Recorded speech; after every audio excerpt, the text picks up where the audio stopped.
The Cycler Frontier has been out for almost 2 months now, and there's a high chance you haven't tried it due to its mixed reviews on Steam. With this video, I hope to influence you into at least giving the game a chance. The game is fantastic, and in my opinion, it deserves more attention than it is currently getting.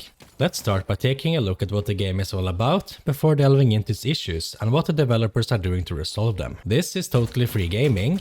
Like, subscribe, and let's go. The general gameplay loop of the Cycler Frontier can be summed up pretty easily. You gear up, drop in, loot, kill, and evacuate. That's the short of it. The long of it is a bit more complex than that. The matches of the Cycler Frontier happen on a planet called Fortuna 3, and this place has no rules. When you're down here, you're in a kill or be killed situation, whether it be from other players or from the monsters scattered around the map. When you die, and yes, I did say when, you lose everything you brought with you. It will either be left to rot on the surface of Fortuna or it can be looted by other players. This also means you get free pickings from the inventory of players you manage to kill. You can, however, insure your gear to get back a monetary sum for it, but the gear itself will be lost in either case. When loading into a match, you can choose between two maps. The Bright Sands is where you'll be playing in the early game, while the Crescent Falls is more of a late game map. You'll know when to start playing Crescent Falls when the quests take you there. I do not recommend going in here early on, as players on this map tend to be highly geared.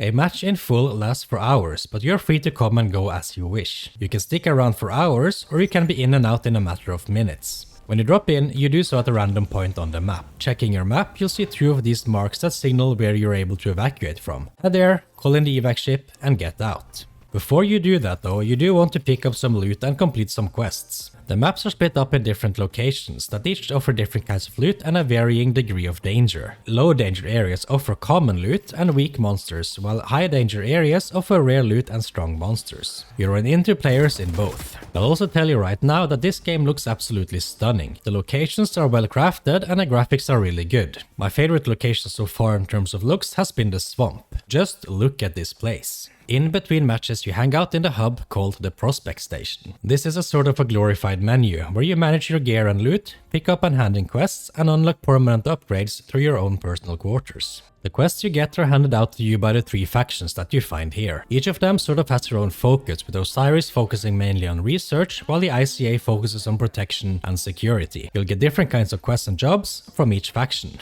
Completing these quests is quite important, as it levels up your reputation with each faction. This in turn unlocks new items in their respective shops that will help you survive on the surface of Fortuna 3. You'll find some of the best items in the game here, so don't sleep on this. The very best items though are crafted using rare materials you find during your raids from the printing station. I recommend starting with Osiris to unlock better healing items and some decent assault rifles. You level up your reputation by completing quests and selling loot at the faction's shops.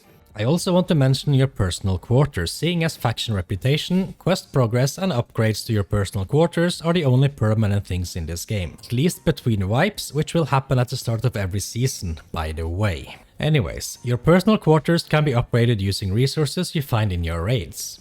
These unlock utilities, such as bigger inventory space, larger safe pockets and currency generators that can also be claimed from your personal quarters. This is another important feature that should not be overlooked. I try to always have an upgrade going in my personal quarters whenever I can.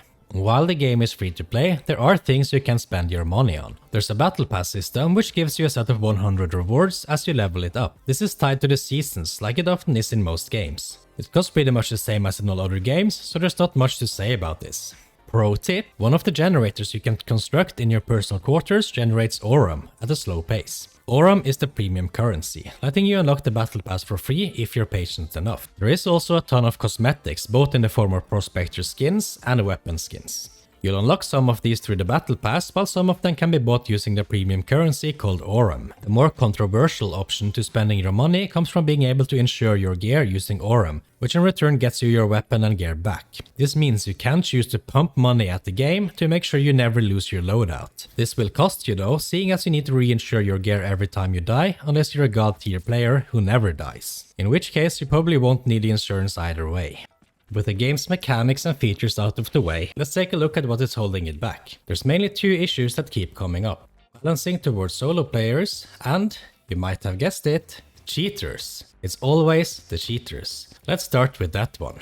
Finding cheaters in a shooting game on PC is a tale as old as time, and one that the Cycler Frontier couldn't escape from. I personally haven't found a single cheater during my time in the game, but I'm not gonna hold that against the people that say they have. What I can say though, is that this is something the developers are working on, and they seem to have pretty clear ideas about how to resolve it. They addressed this in a recent dev update where they mentioned internal steps they've been taking to battle the cheaters. First off, they made its own team that will focus on the cheating issue. While manually banning players due to player reports, they are also working on extra systems to better auto-detect cheaters. Right now they are using BattleEye as well as an extra internal system that they're continuously tweaking. They are also developing a victim compensation system that will grant loadouts back to those who get killed by the cheaters. They also mentioned that they read Steam reviews thoroughly, and when they see that every second review is about cheating, they want to take that seriously.